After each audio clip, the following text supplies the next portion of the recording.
What? People talk to you that way? Oh my God, what are you still doing in that relationship?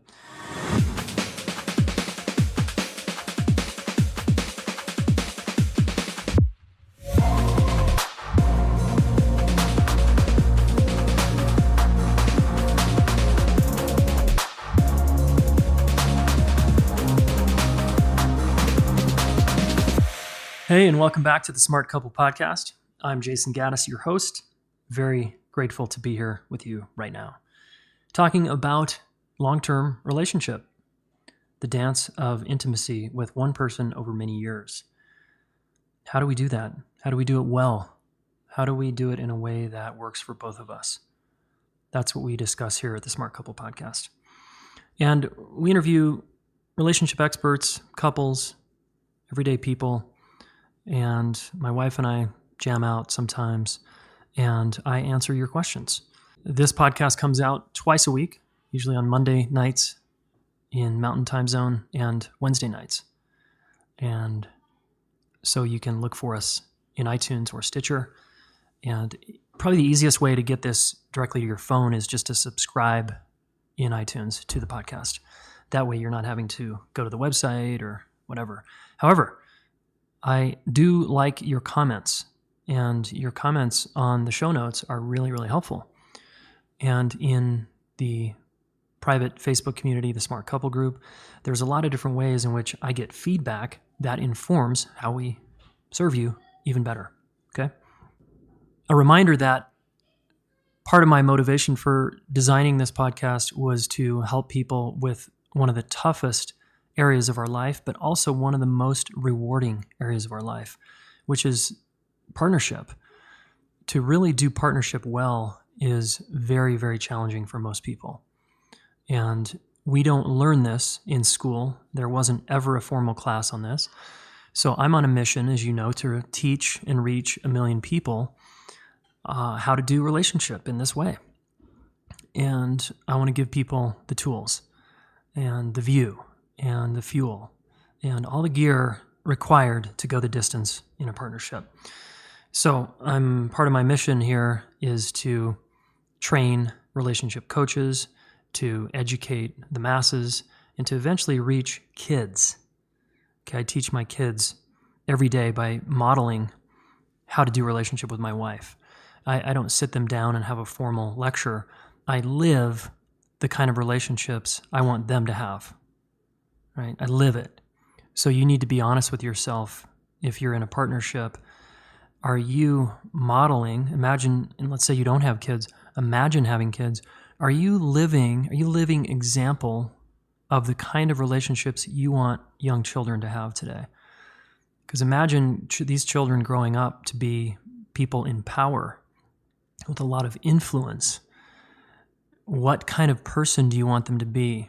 Well, I think the most obvious and best parenting practice that we can have out there is to be the kind of person we want them to become and continually inspire them to be who they are, to be authentic and be true to themselves, to have a voice, to stand up for themselves and what they believe in, to follow their heart, follow their truth, to learn how to speak it in a way that others can hear, and so on.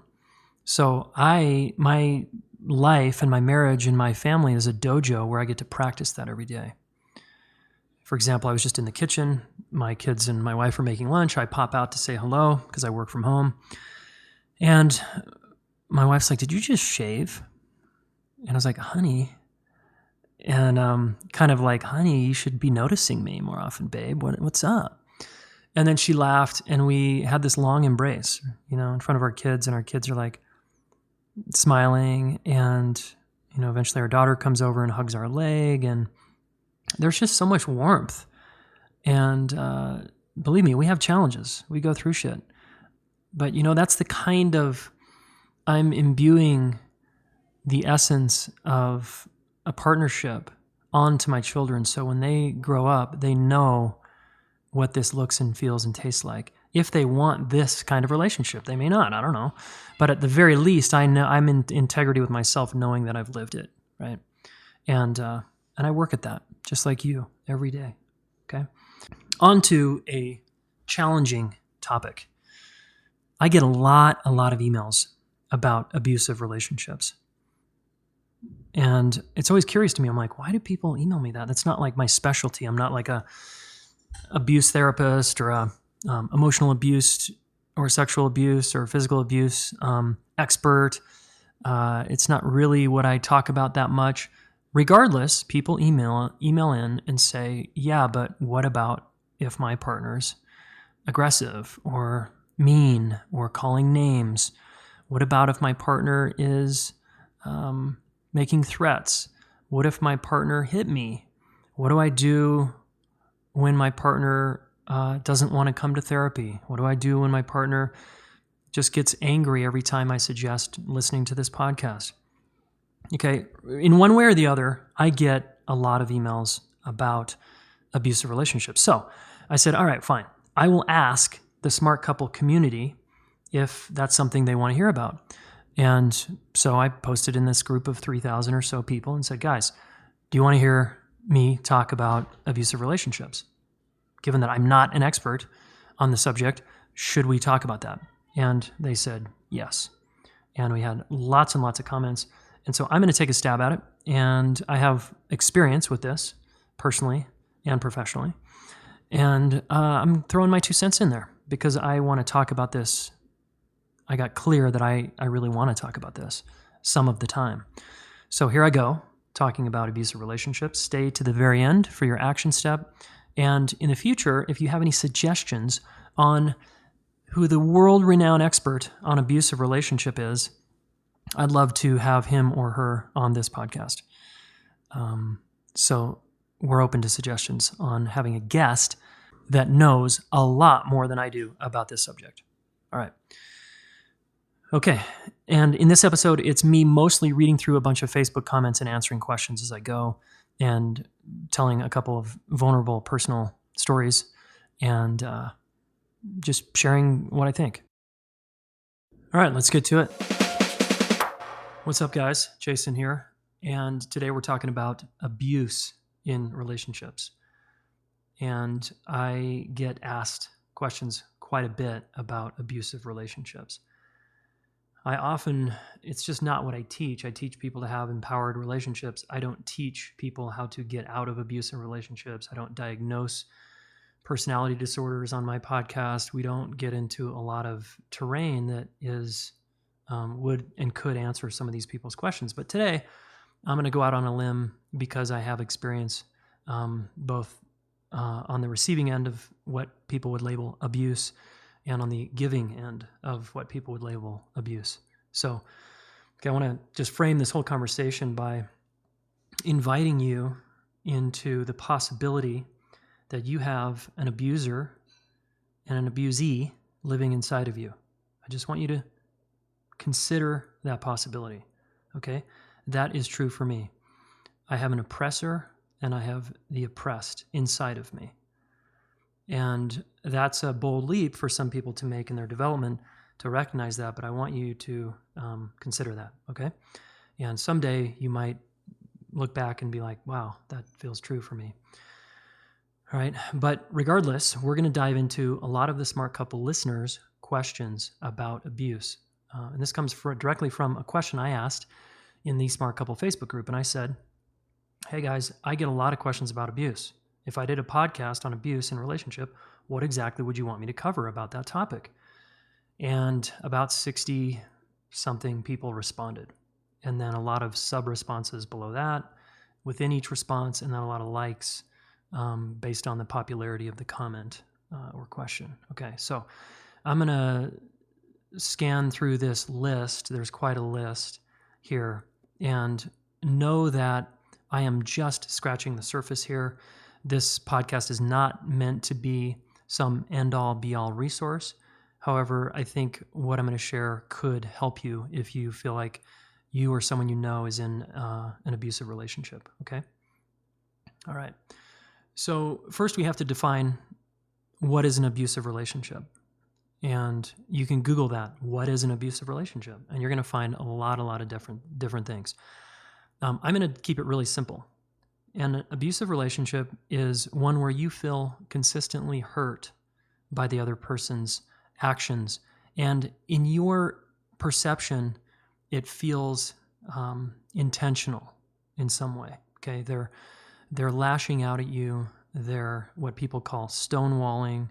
They're what people call gaslighting, which is a pretty new term for me to learn about. They're doing a number of behaviors that hurt you over and over again. And this can be emotional, this can be psychological, it can be spiritual, it can be sexual, it can be physical. There's a lot of different ways someone can hurt you. And it's no fun to be on the receiving end of any kind of violence, aggression, or anything like that, all right? And the ultimate measure of, there are a lot of questions like, how do you know if you're in an abusive relationship? Well, this is tricky for the person who grew up with a lot of trauma, who grew up in a hostile family environment or a very neglectful family environment, because those people tend to find themselves in adult relationships that mimic the childhood home. There's some degree of chaoticness, hostility, just deference, stonewalling, ignoring, neglect, etc. So if you work with human beings like I do day in and day out for decades, you start to see patterns. So one of the patterns that we see in working with people every day is that people who are in abusive adult relationships typically grew up in families where there was some level of abuse going on. People who grew up in families where there was no abuse going on are more likely to find themselves in non-abusive relationships as adults. And we can speculate a lot about that. We can theorize, but there's a term in trauma, the trauma work that people do in psychotherapy, for example, and trauma healing work, that is called recapitulation. Someone like Peter Levine might have coined that term, but the point is we tend to recapitulate traumas as an attempt to master the lesson or heal the trauma. And we don't do that intentionally. We do that unconsciously. And then some people come in and say, well, you're blaming the victim or for creating this themselves and they asked for it or whatever. No, that's a huge misunderstanding of what I'm trying to communicate here. And if you go back and listen to episode 66, I talk about the difference between fault versus responsibility. And I'll just repeat one portion of it here, is when we say that if you grew up in an abusive relationship and you're in an adult abusive relationship, it's your fault. No, we're not saying that. I'm saying you're more likely to somehow find yourself in adult abusive relationships if you grew up in an abusive environment. That just seems to be the consistent theme that I see over and over in the human beings I work with. So if this is you and you're listening, you just ask yourself, if you feel like you're in some kind of hostile or abusive relationship, then look back in your past and be like, well, did I grow up in some chaotic, undernourished, violent, or aggressive environment? And chances are, probably 75% of the time or more, you're going to say, yeah, I did. Okay, and so we're talking about how we unconsciously recapitulate that. And again, that's not blaming you. There's no one to blame here. It just seems to be when we human beings evolve, we seek to heal our injuries. And one of the things we unconsciously do is we go back into the fire of our pain, or we go back into the darkness, not because we're dumb or because there's something wrong with us, but only because it seems to me we're trying to heal something. It's some unconscious longing or desire or intention to heal through a trauma. Any good trauma psychotherapist knows that if you want to heal trauma, you go right into the center of it, into the body, where the trauma is stored. And then you titrate between a resource and the traumatic experience in your body. And by doing that, a lot of the somatic psychotherapies, you can release the trauma and transform the trauma. So if you study somatic experiencing or sensory motor psychotherapy, EMDR, brain spotting, these are all designed to try to get at locked in trauma in our body that seem to become magnets for inviting in intensity and traumatic experiences, not because, again, it's our fault, but because we're attempting to heal. All right? So I really need you to get this, that you got to reframe this whole conversation. Right? We're attempting to heal. All right. Now that I've framed it a bit, let's dive into some of these 68 comments or so.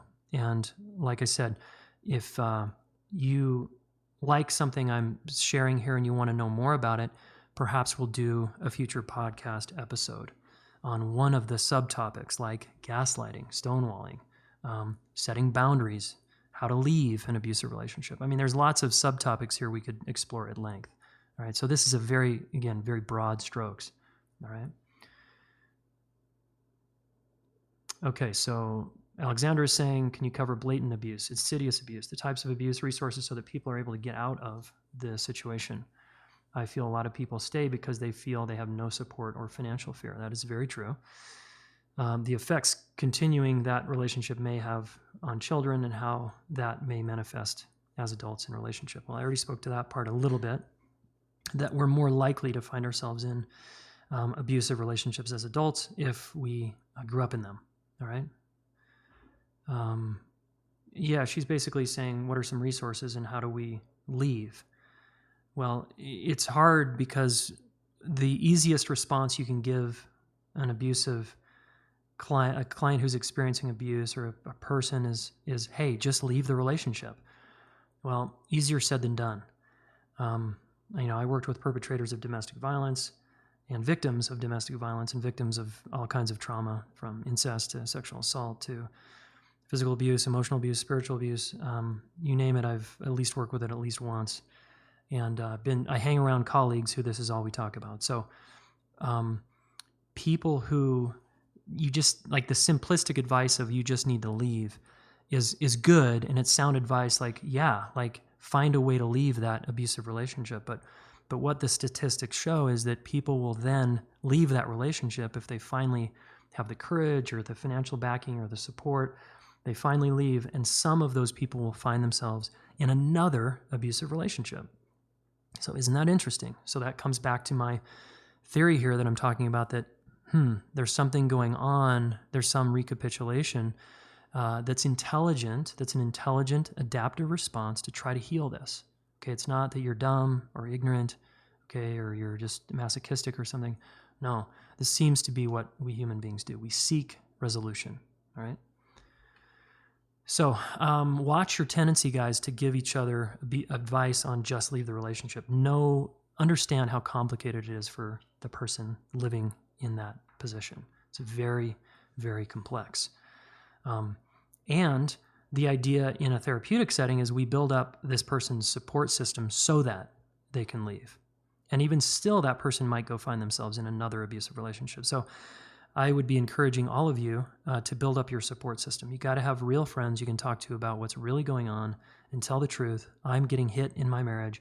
I'm with a husband or a wife that is making threats to me over email and texts, and then actually has hit me or hurt me.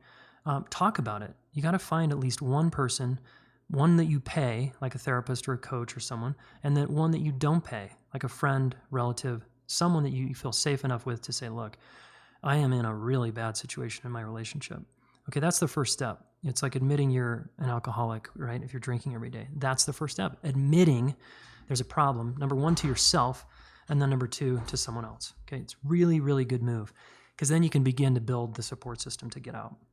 All right.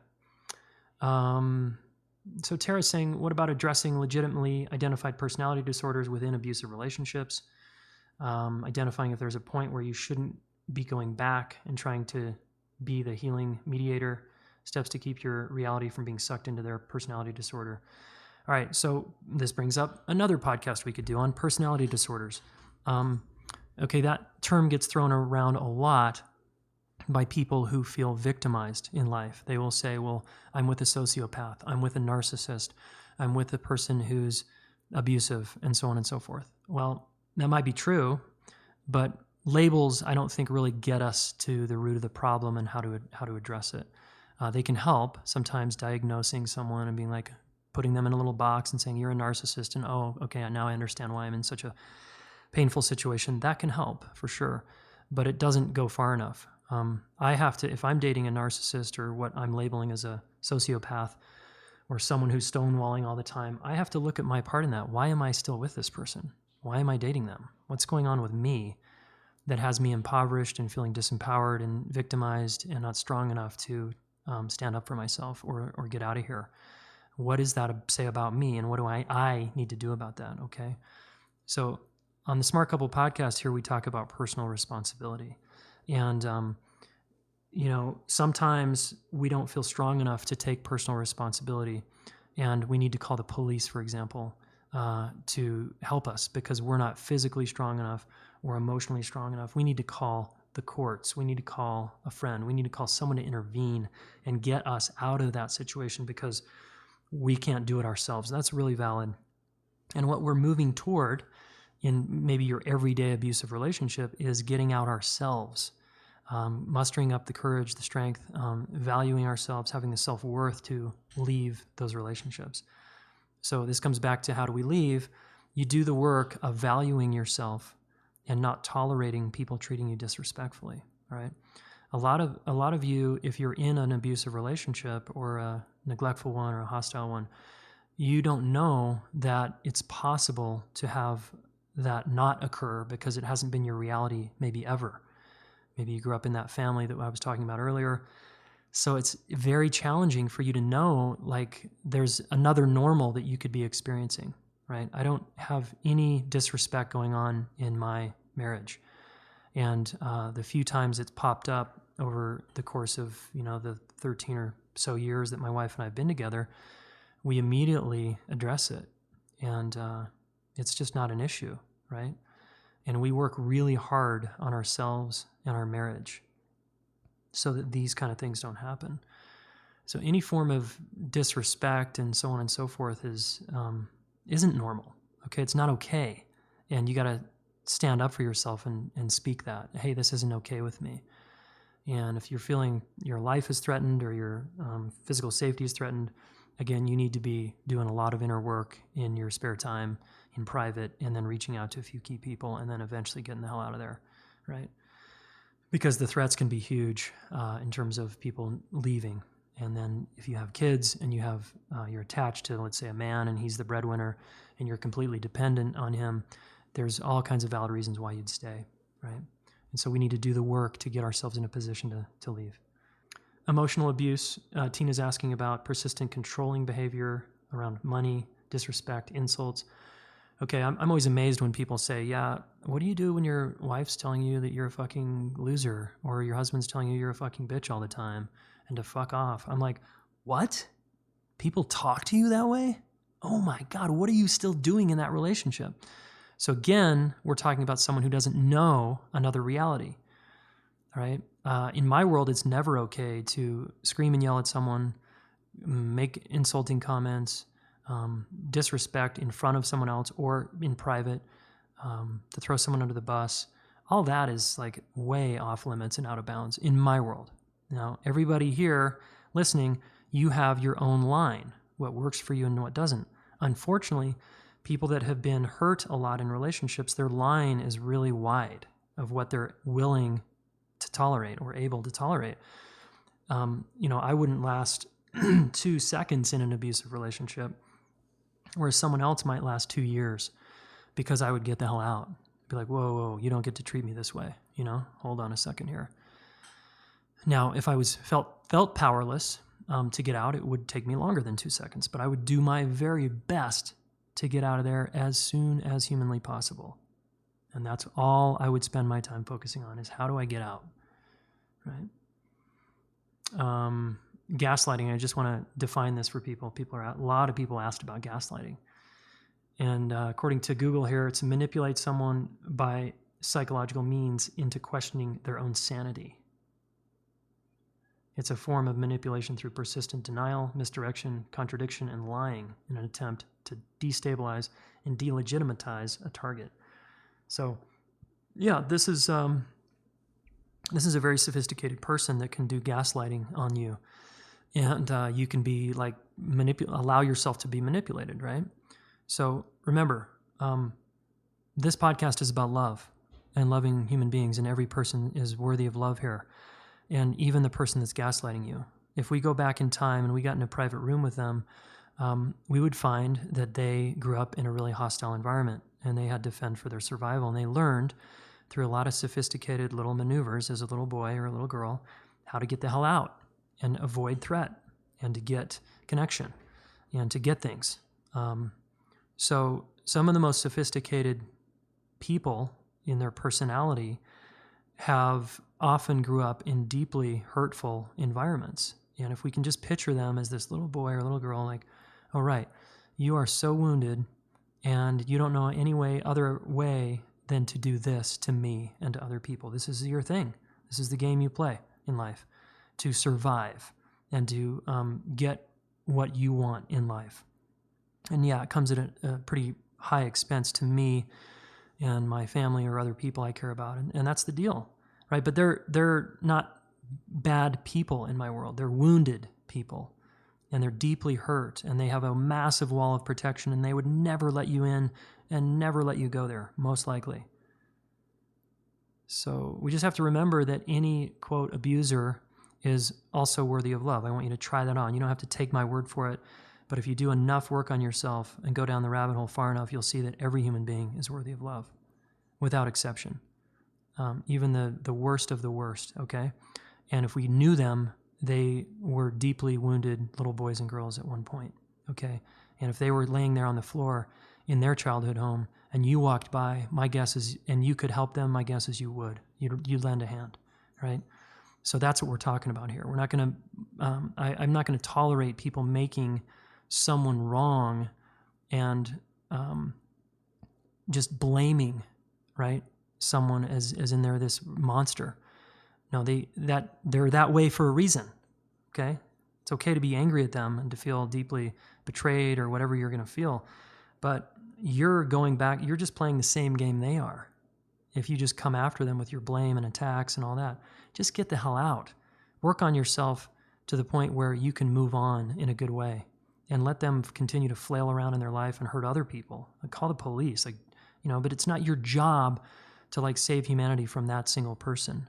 My recommendation is get out, right? Get out of there and do the work of getting out of there, right? Like we said, it's not that easy, but roll up your sleeves and deal so that you can get out. All right. And I'm not condoning abusive behavior, so don't even for a second think about that. It's never okay to hit another human being in an intimate relationship. If someone tried to attack my family, I might pull out my fists, okay? I'm not beyond that. I'm going to resort to whatever I can to protect my own family. So I'm not going to say that I'm a saint over here and then I'm never going to hit someone. I have hit people in my past.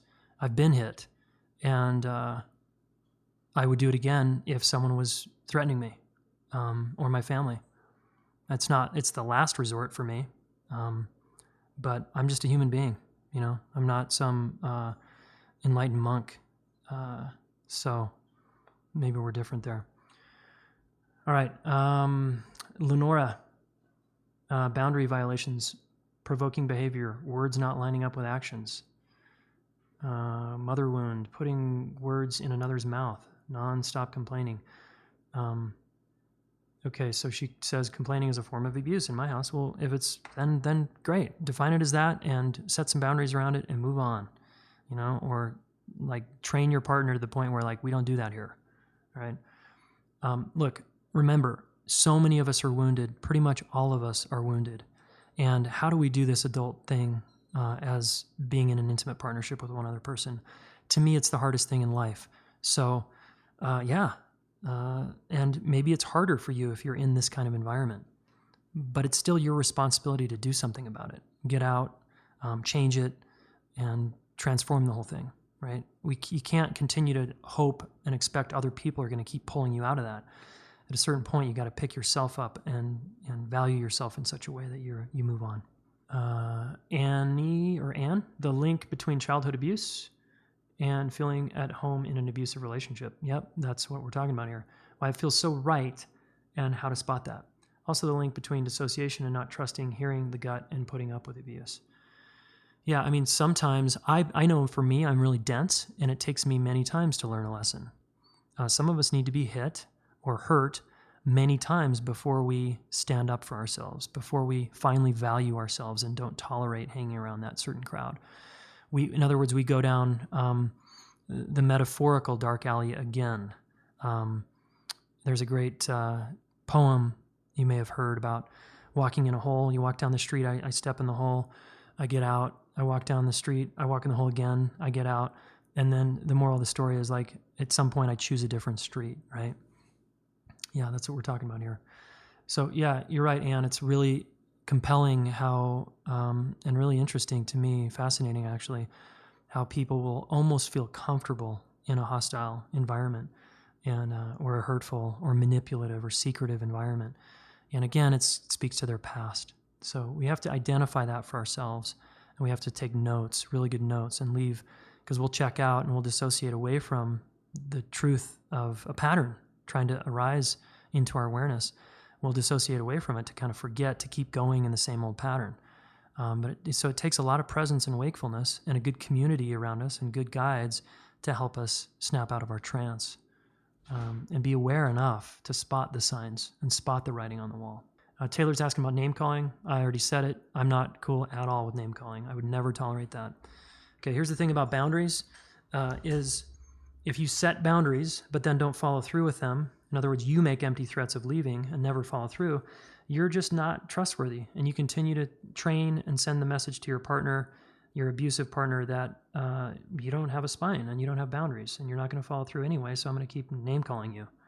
So you gotta step up and follow through with a legitimate boundary and be like, that doesn't work for me. And if you continue to do that, I'm leaving. And then you actually leave. All right, you can't continue to stay. Celia, childhood sexual abuse and impact on adult sexual relationships. Well, as I said before, whatever you've been, I'm going to say it in a different way. All of us have been hurt in a relationship, and as little boys and girls. And then when you grow up as a grown-up and you're in an adult relationship, you're going to find some flavor of your childhood in your adult partner. And so let's say you grew up and you were sexually abused.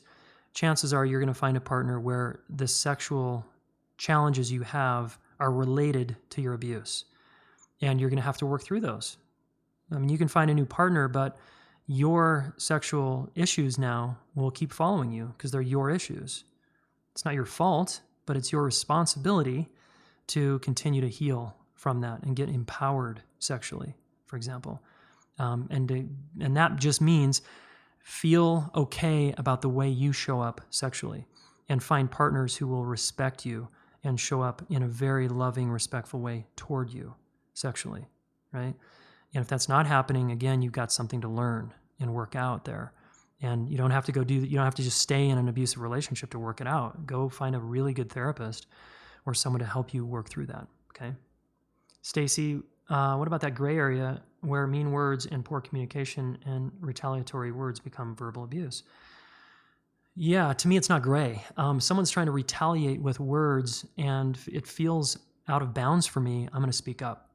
Okay, for some people can deal with like shut up, for example. Some people are okay with that in a relationship. Other people are way not okay with that. I would not tolerate it if my wife told me to shut up, or if I told her to shut up. She wouldn't tolerate it. We've never uttered those words with our kids, who are almost 8 and 6 now. So shut up to some is normal. To other people, that's abusive. So you got to define what your line is, okay? Jessica's saying abuse is a spectrum from stonewalling to physical violence, so identifying the deal breakers and the things that can be worked on and worked out. For example, name calling, not a deal breaker unless it persists, versus hitting, which is a deal breaker first time. Okay, I like what Jessica's saying here. It's different for different people in identifying where our lines and boundaries are for abuse within relationships. Excellent point, Jessica. I find lying and dishonesty abusive because it's a type of betrayal and disrespect, and I think it's important to be able to own and identify our own limitations and tolerances when it comes to different forms of abuse, as well as in looking at how our partner and ourselves remedy and repair the abuse inflicted. Great point. Yep. So some people are saying, is lying abusive? Again, you've got to define that. I think the term abusive is pretty loaded. What's more important is it hurtful enough to me that it feels bad and awful and it feels like I should do something about it inside of my own heart, inside of my own integrity? Is their behavior out of bounds to me? And if it is, then that's your sign that you need to do something about that. That could be lying, that could be hitting, that could be name calling, that could be sarcastic jabs, it could be really subtle or very overt, like Jessica's saying. You've got to find your line of what works for you and what does not work for you, and then take action. Asia's saying how to support a partner who has suffered abuse and has trauma coming up within intimate interactions. How to be supportive without over-coddling, being harsh, or causing more damage. That's a great question. Kind of a little flipping this conversation around a little bit. So if you're with someone who feels like they have a really hard time in the intimate relationship because of their history of abuse, whether it's emotional, sexual, whatever, how do you be supportive? Well, you continue to again, challenge your partner like we would in any normal relationship to grow up and to continue to work through their pain and their challenges. This is why I say over and over, both parties need to have a thriving partnership, both parties need to work on it continually. Period. End of story. And so that means I work on my stuff separately, you work on your stuff separately, and we work on our stuff together, right? And we work through our pain, we work through our challenges. You're not just given a great relationship. You're given, in my world, what you need to work out. And some people don't like that statement. It just feels true after working with thousands of people. Like, we seem to get what we need to work through, whether it's getting empowered and saying no, setting a boundary, having sex a certain way, having our heart connection go down a certain way. We all have something to learn here. And there's no boilerplate approach here where one size fits all, this works for you. It's really tailored to your fingerprint. It's really literally down to your fingerprint of you have the specific challenges in your marriage that are unique to you and that are yours to deal with. It could be a really lame partner. It could be a really helpless partner. Whatever the case, it's yours to deal with. And in a great relationship, we hire this other person and we agree basically to the care and feeding of them in their life. We say, yes, I take you to be my partner and I will take really good care of you for the rest of my life. And I'm going to look out for you and you do the same for me and we're in good shape. That's a great relationship. Okay. Even with challenges, doesn't matter what the challenges are, as long as both people have the mindset and the attitude, hey, let's work on this together. I got your back, you got mine. Let's do it. All right, wow. Take a quick break and breathe again. This is an edgy topic, and it's close to home for some of us. So I'm interrupting you to remind you to subscribe to the Smart Couple Facebook group, jasongaddis.com/smartcouplegroup. Ask to join, get in this conversation, and learn the skills required to go the distance in a relationship. You never learn this in school. Come to the relationship school, listen to the Smart Couple podcast, and let's change this for ourselves. Back to the show.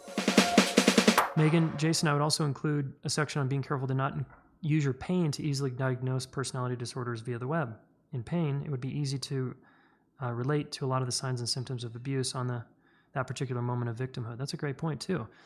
In our moment of pain, we get on Google and we search for solutions and then we believe what we read. And I think it can calm our anxiety maybe in the moment. But I like what Megan's saying here is see if you can get centered days later and talk with a sane friend or a sane counselor and just be in your body, in your heart, and find the knowing inside of what is actually good for you and what's not good for you and what you need to do about it. Yeah, I used to say I grew up in an emotionally abusive household. Patricia's asking about that, emotional abuse. And my dad was at times shaming, threatening, at times physical. My mom at times was shaming and at times physical, pretty rare, but threatening. And this is what happened to my parents when they got really triggered.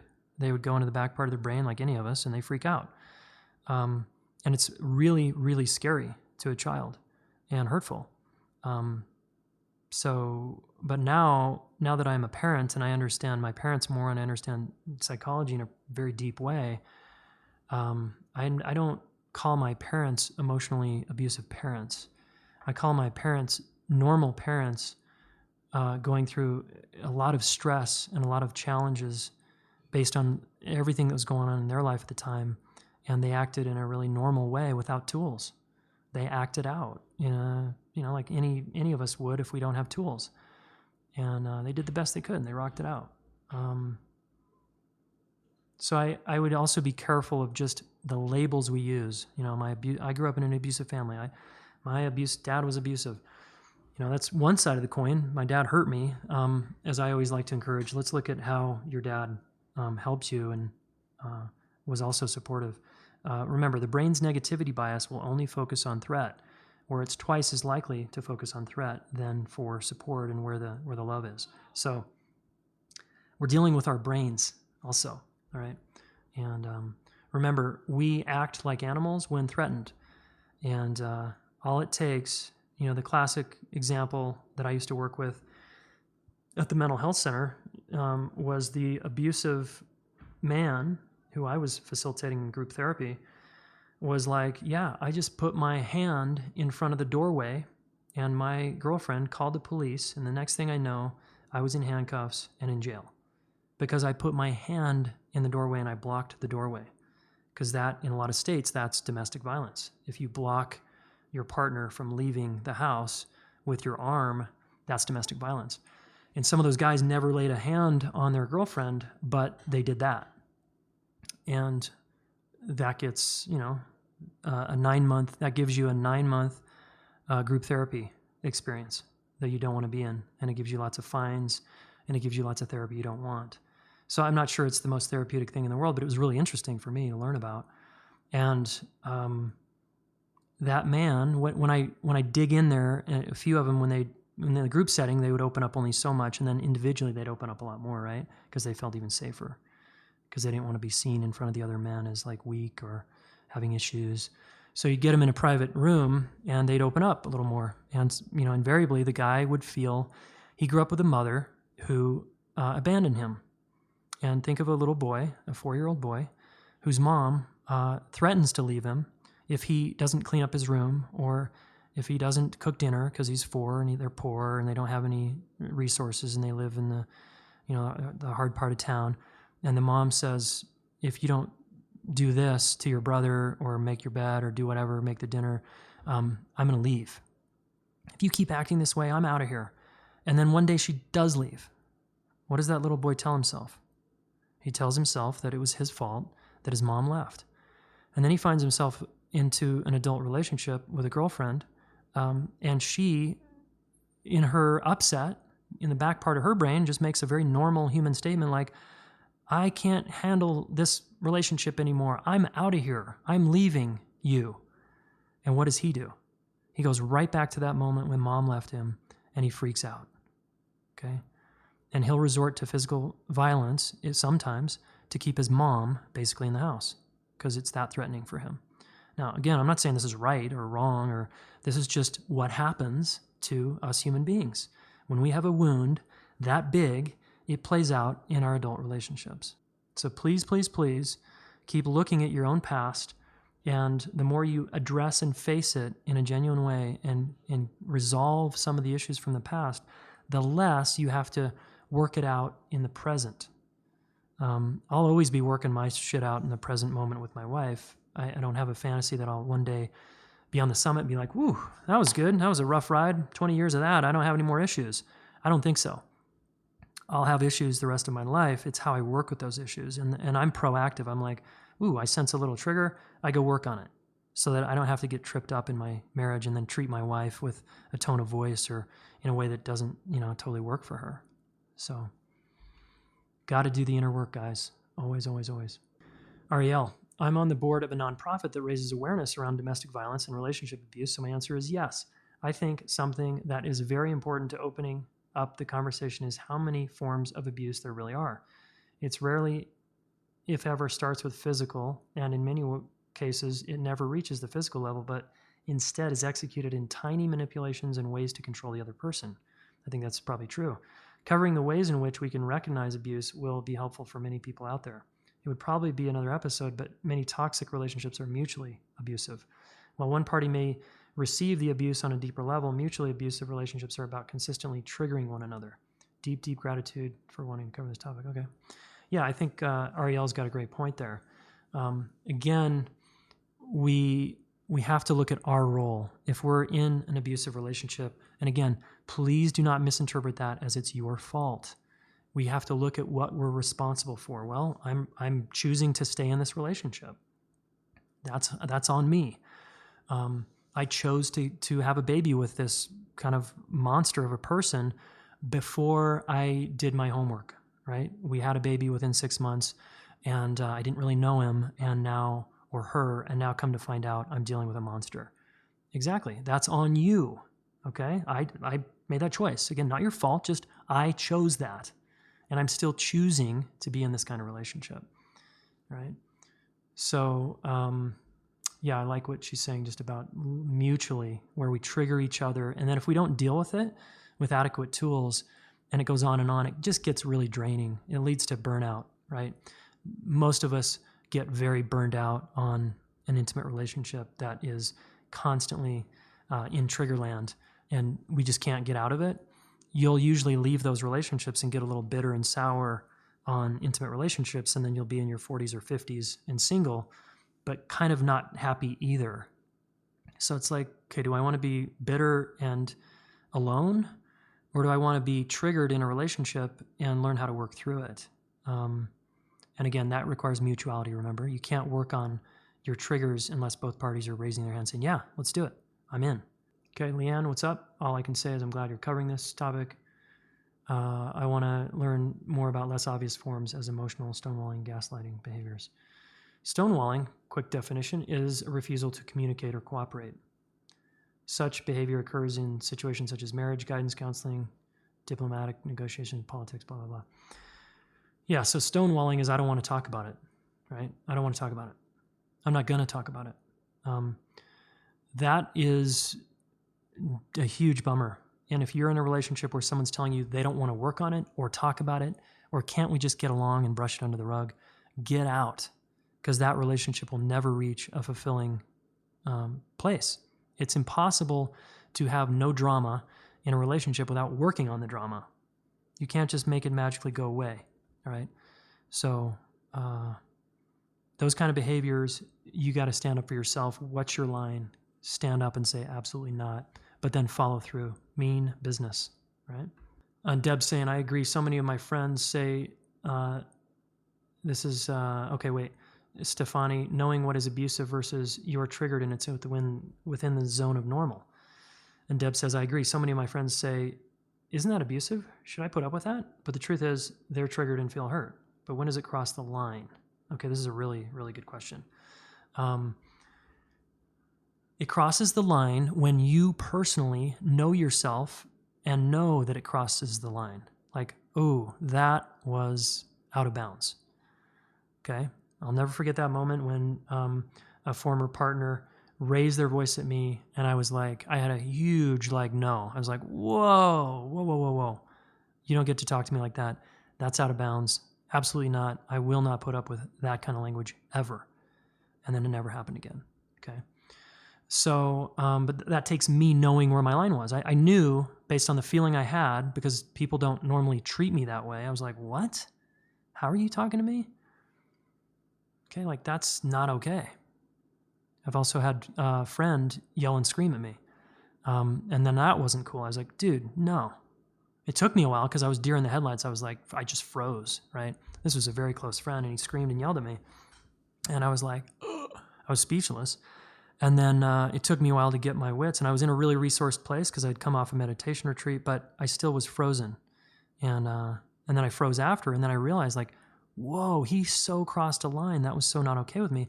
And then it took me a few days to finally say, hey, you crossed a line and that doesn't work for me. And then we had a series of intense challenges after that. But it took me a while. And that's probably true for some of you. It takes you a while to stand up for yourself, right? Because we freeze. We go into some freeze response, a lot of us. And we literally can't talk or can't move. That's when it's a real big bummer if our nervous system goes into that response. And we have kind of a dorsal vagal collapse inside and we just are frozen because it takes us to thaw out before we finally act again. All right, and remember that response is intelligent. Don't make yourself wrong if you freeze. That's an intelligent, adaptive response in the human-animal machine that we are. That's what animals do in the wilderness, right? Is they freeze so the cheetah doesn't eat me if I'm a gazelle. Okay, very smart. It can put us in a bad situation, absolutely, but freezing, there's nothing wrong with freezing. You just want to unfreeze as soon as you can and set the boundary, all right? We're all up against our nervous system, guys. It's really going to be hard to override that, all right? Dan says, hey, Jayson, 54 comments to your question so far, and all but one are from women. I find this pretty interesting, and I think this might point to a deeper issue.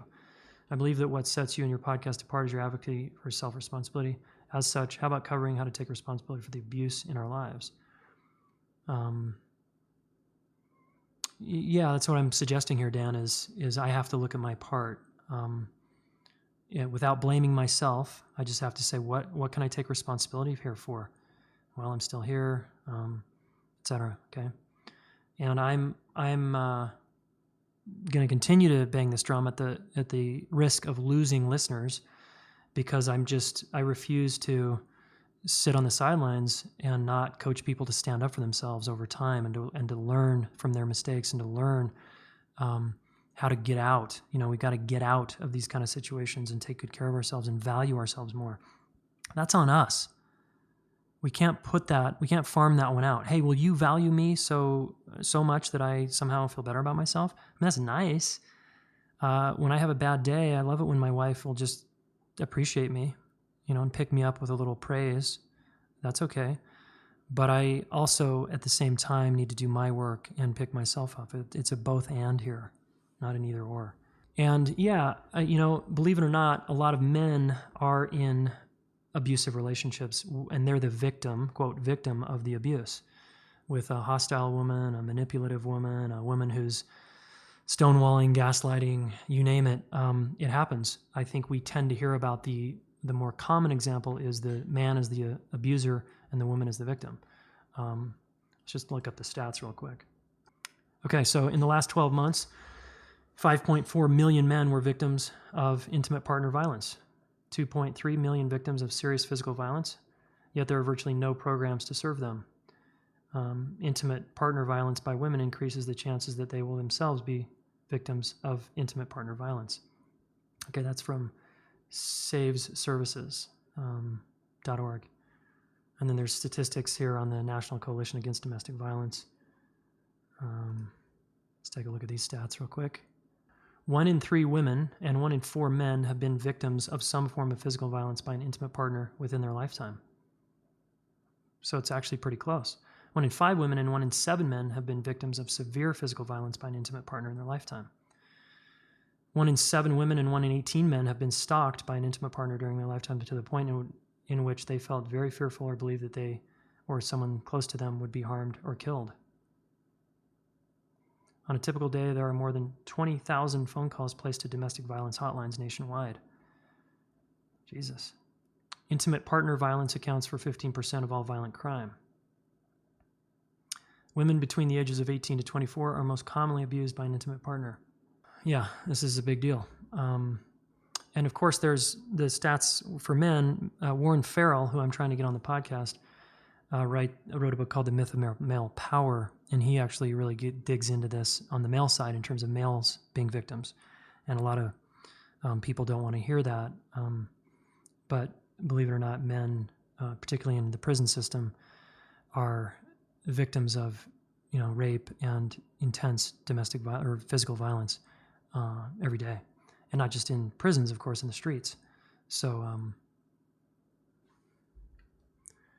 So anyway, we're just taking a big picture overview here. I know this is a really charged topic. Just notice what you're feeling right now. If you're still and you're not in a workout, like just notice what it's like to be in this conversation with me. It's pretty intense, right? I notice I feel a little low-grade activation here because I can feel the collective fear here and the anxiety around this conversation. So really just, check in and honor that internal experience you're having. Melanie, recognizing emotional abuse and how to voice that recognition without being in victim mode. Well, again, we can empower ourselves by saying, hey, partner, I just don't like how you're talking to me, and that doesn't work for me. It feels hurtful and mean-spirited. And then if they come back, well, you're this way and that, okay, well, cool. I'm open to feedback in a minute, but right now I just want to speak my truth, and can you just listen to me for a minute?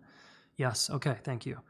And just speak up. I don't like it when you call me a bitch. I don't like it when you use that tone of voice. I don't like it when you put me down as an incompetent man. I know a lot of women who will shame their man for not being a man and emasculate him. Just be a fucking man. And that's, for a lot of dudes, that's really shaming, right? That's just as much as you're being a fucking bitch. So we've got to look at how we treat other people and how we are treated and what is our line, and then speak up. Okay, we obviously want to do our best to speak up when it's not happening. We want to set the boundary when it's happening, but we want to be in a resource place and say, hey, honey, can I have a hard conversation with you? And if you need to go to a therapist and get mutual support where you're in a safe room with a person that can be objective, great, do that if you don't feel safe in your own home, And Olya, I've read through most of the questions and comments, and here's what I really, really would love you to touch on: ways to cultivate our connection with the most reliable source of answers, which is our body. And Anne and Jacqueline are saying, yes, I agree that our body is giving us the message all the time. But here's the thing, we misinterpret the signals. We can go into a hypervigilant state in our body, and we can perceive a threat when there isn't one. Or we can perceive, that happens in my life. My wife did something, and all of a sudden my whole nervous system in my body is hijacked. And when I look at the actual threat going on, it's not a real threat to me. Okay, it might have been as a little boy, but it's not that big of a deal. And I will say that absolutely your body doesn't lie, and it's giving you information moment by moment on what works for you and what doesn't work for you. So learn how to know the signals of your body and trust that. And also be able to delineate what's a real threat from a perceived threat. Okay, tone of voice, for example, is a big one in relationships that feels real and is a real threat in some way because our nervous system is now firing, right? Our amygdala is kicked off, and now cortisol's in the body, and we're ready for a fight, or we're ready to run. But it just was our partner saying, hey, can I talk to you for a minute, from across the room? And we're like, whoa, that's not a real threat. If in our adult mind, we're trying to get my attention. Okay, so we have to also distinguish those from the real ones where it's like name calling, being mean, being malicious. Okay, man, there's so many. I still have another 50, 40 comments here. Yeah, I wish there was, guys, a lot of you are asking about the difference between how do we know when it's abuse and not abuse. And you can Google that term, that question, and you're going to find probably some good resources. I, again, go with what works in my personal code of ethics, moral integrity, whatever integrity I have online. I just know myself really well. The more you can know yourself, the more you, and surround yourself with really amazing people, the less you're willing to tolerate people that are not going to hang with you in the way that you want. And the more you start to see, I've been tolerating this really shitty behavior for years, and this isn't okay with me. I thought this was normal. This is not normal. No way. I don't want to be in this. But you've got to decide that. And there's some obvious ones. I like what Jessica said earlier, right? Name calling maybe once. You set a boundary. It never happens again. We're good. You hit me once isn't even okay. That's just not okay. Ever. I'm done. I'm out. No 3 strikes and you're out. There's 1 strike and you're out. But we have to follow through, right? Deborah's got a good one. How do we not use the emotional abuse card to shut down a conflict and avoid taking responsibility? You did X that I deem abusive, and now I get a free pass on whatever I was just doing, right? To walk around and give the silent treatment or just feel self-righteous. Yeah, that's a good one, Deb. True abuse, she's saying true abuse is an overarching pattern of power and control in many different areas, not something to be dragged out as an accusation like the Hitler card to effectively end a conflict or discussion. I agree. A lot of people will exaggerate a behavior to justify their behavior, and then it keeps going. The cycle keeps going. Lance, maybe it's been said, but I think it's worth differentiating between the place a perpetrator is in when acting abusive. Are they acting out of their inner hurt child pattern, or are they acting out of a disordered mindset due to chemical imbalance, or is there a form of literally being mean-spirited mentally or emotionally? In order to understand how perpetrators function and how deeply their insults and acts can wound someone else, and what level of treatment a target victim should seek. Yeah. Also, how reversible is the condition for the perpetrator? Can they see and change their own behavior? Well, if there's an abuser listening, absolutely. If anyone's willing and they raise their hand and say, I need help, like an addict, right? I shoot heroin 5 days a week and I don't want to do this to myself anymore and my family. I need help. That person can make a massive transformation. It's the people that don't want help that get forced into treatment that don't really do well, and don't have a lot of hope for them because they're not motivated enough. But the individual that takes 100% responsibility and said, I have been an abusive person, I've been mean-spirited, I've been an asshole, I've been aggressive, I've been hostile, I've hurt a lot of people in my life, they can transform, right? Now, for example, I used to be in a fraternity in college, and I was hazed and treated pretty poorly in the hazing scene. We had a really intense hazing environment. And then I, in turn, hazed other people, and I was a total abusive asshole. Not so much physically, although a little bit physically, mostly psychologically abusive, and playing games and mind tricks with guys. And what ended up happening is I had the decency inside myself. I woke up out of that once I worked for the headquarters of my fraternity, and I said, oh my God, I can't believe how I've treated people in my life and how I treated the pledges and how I treated these men. And I owned up to it. I took full responsibility and said, I've been hazing people for years and colluding in it, perpetuating it, and I am done and I want to do something about it. And then I went back to my college fraternity and ended hazing at my college fraternity, much to the chagrin of people who liked hazing college kids, including 70-year-old men, some of them. And so I put an end to hazing in my fraternity and was one of the main forces to do that.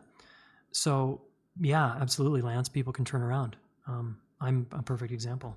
John, how to distinguish between a partner who challenges you and a partner who verbally abuses you. A marriage of 20 years is now ending, and it was awful. Trying to grasp what I've gone through here. Appreciate it, John. Yeah, again, let's say you were shut down, John, for years, and your wife was just like, God damn it. Yeah, at a certain point, her frustration tolerance was so, high, or her frustration, we'll say, was high, and she got tired of your behavior, and she would get so frustrated, she would yell at you, let's say.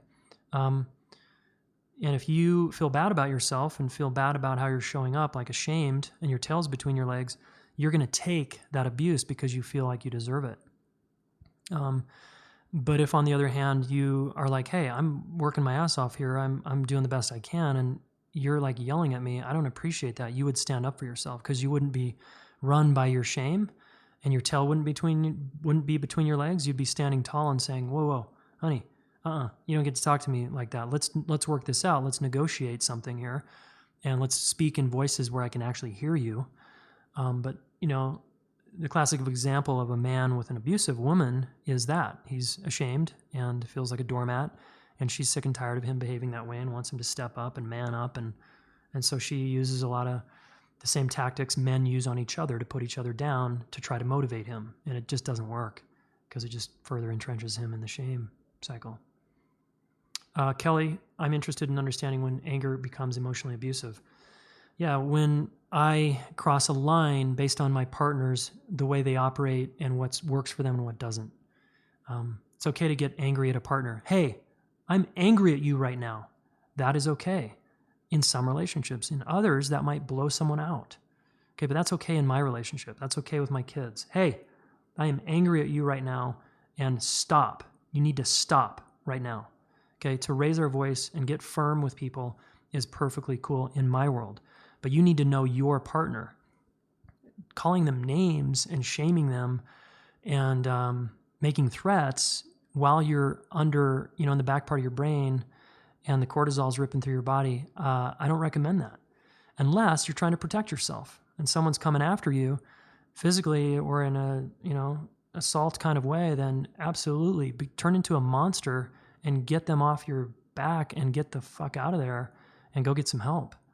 That's where anger is really useful, right? And who cares if it's abusive in that moment? You got to get out of hostile territory to protect yourself. But I wouldn't say that to just sort of normal everyday stuff. Make statements like, and take responsibility. I'm angry with you right now. I'm angry that you did that to me. I'm angry that your behavior is X right now. I am frustrated. Totally cool. Again, in my world, you got to decide what's right for you. Okay, I'm going to stop there. That's a lot. I've just blasted through so many of these. Thanks everybody in the Smart Couple community for all of your questions. This has really been amazing. I really appreciate your heartfelt curiosity here. I didn't know this was such an important topic for you. So here I am addressing it. And remember, broad strokes here. We could dive deep into any number of these topics, and maybe we will if we hear from you. Okay. Thanks again for your questions. Okay, guys. Action step time. Abusive relationships.